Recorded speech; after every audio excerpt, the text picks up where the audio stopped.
Rocco a écrit l'histoire de sa vie, donc c'est une autobiographie. Alors, la maison d'édition, c'est Petiot, ça tombe un peu mal, mais bon, c'est le nom de la maison d'édition quand même. Pas pour vous, ça. Alors, on y apprend qu'en fait, vous étiez prédestiné, parce que votre grand-père maternel avait 24 enfants de 2 femmes différentes. Oui. Et il était spécialisé, son boulot, c'était s'occuper des taureaux reproducteurs.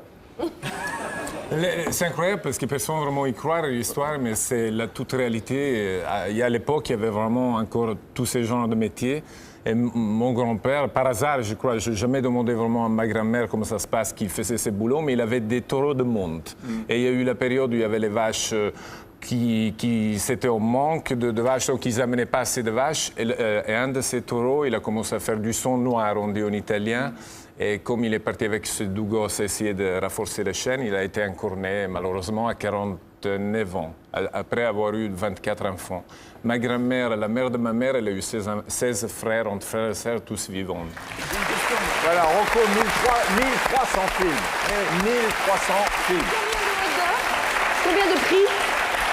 J'ai un peu honte à le dire, parce qu'il y a un moment, vraiment, il y a eu les acteurs, beaucoup d'acteurs dans le métier. Quand je montais les dernières années après mes Oscars, j'avais beaucoup de honte à monter en stage, c'est la réalité. Oui, c'est pas les Oscars tout à fait, enfin, c'est pas la même chose que... Oscar du porno, je dis. Voilà. Je dis Oscar du porno. Ouais. Et quand je montais à prendre ces Oscars, j'avais tout le temps le regard des autres, c'était à chaque fois, putain, toujours lui.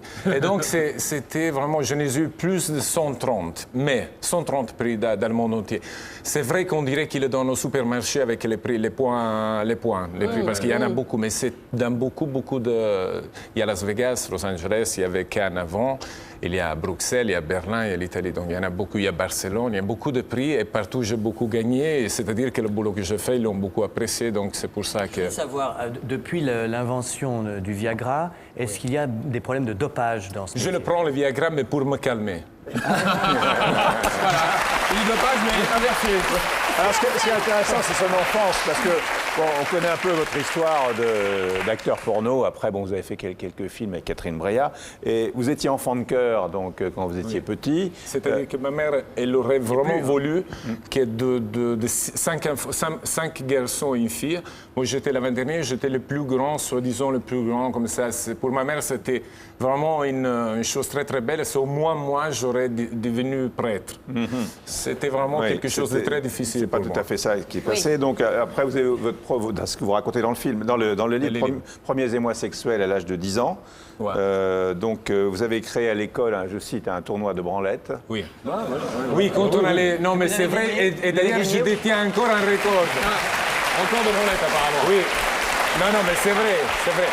Parce que je me souviens à Ortona, je suis né, donc j'ai des amis. Je suis le classique garçon dernière banque qui, avec un ami, se masturbait sur toutes les teachers, comment on dit teachers, les professeurs qui venaient, surtout les...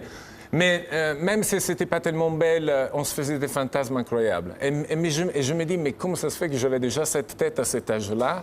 Et donc, j'avais organisé, quand on n'allait pas à l'école, une fois, j'ai organisé vraiment un truc de... On était 5-6 garçons et on se masturbait. Donc, je me souviens d'avoir fait 11 fois, de 8h30 à 12h l'après-midi. Et encore, c'est un record imbattu parce que, bon, pour l'instant, à l'époque, il n'y avait personne qui avait réussi à faire pareil. Et c'était... Bon. Je sais que c'est une connerie, mais il faut bien faire quelque chose quand on va pas à l'école. Ce qui est très amusant. Est-ce que dans votre carrière d'acteur de porno, il y a des accidents du travail? Beaucoup. Malheureusement, moi, je les ai eu beaucoup et aussi pas mal dramatiques. Bon, j'ai eu une fois, je raconte dans le bouquin, je les ai eu beaucoup, mais je ne pouvais pas raconter toute ma vie parce que sinon, je m'aurais fallu un bouquin comme ça. Donc, je racontais le plus ou moins drôle.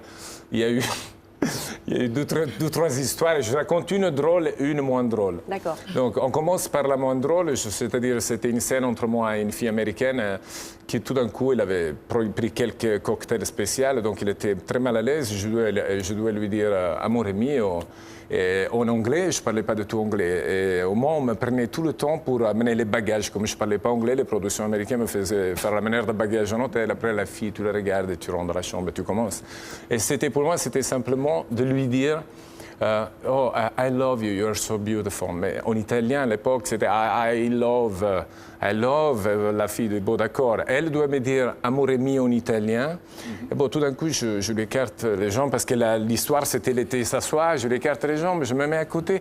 Oui, on ne va pas aller dans tous les détails. Non, mais... je ne parle pas des détails. Il y a un détail très spécial. Et donc, l'action de travail, c'est qu'elle me laisse une pète dans la figure. Ah, bah oui.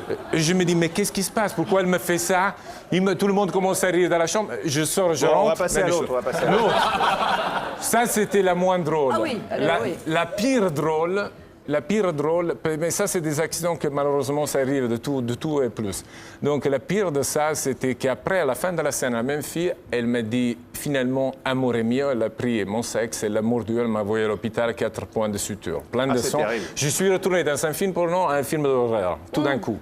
Et c'était pas amusant parce que, bon, une autre fois, c'était des moustiques qui m'ont piqué. À La Réunion? Non, c'était en Allemagne, dans une lagune. C'était l'été très fort. Oui, ah bah oui. Et j'ai été piqué par beaucoup de moustiques, mais vraiment beaucoup. Oui. Et je me suis, tout d'un coup, je vois la fille qui commence à crier. Et c'était vraiment un truc noir qui venait. Donc, je vois, je me protège le visage, bien sûr. Qu'est-ce que je me protège? voilà. Le visage. C'était pas ce qu'il Et je fallait. rentre dans oui, mais je rentre Mauvais dans le choix, fourgon. mauvais choix. J'avais 20 points de piqûre. C'est un dard de moustique qui l'a fait crier. C'était pas simple de travailler après pendant une semaine. Alors, on va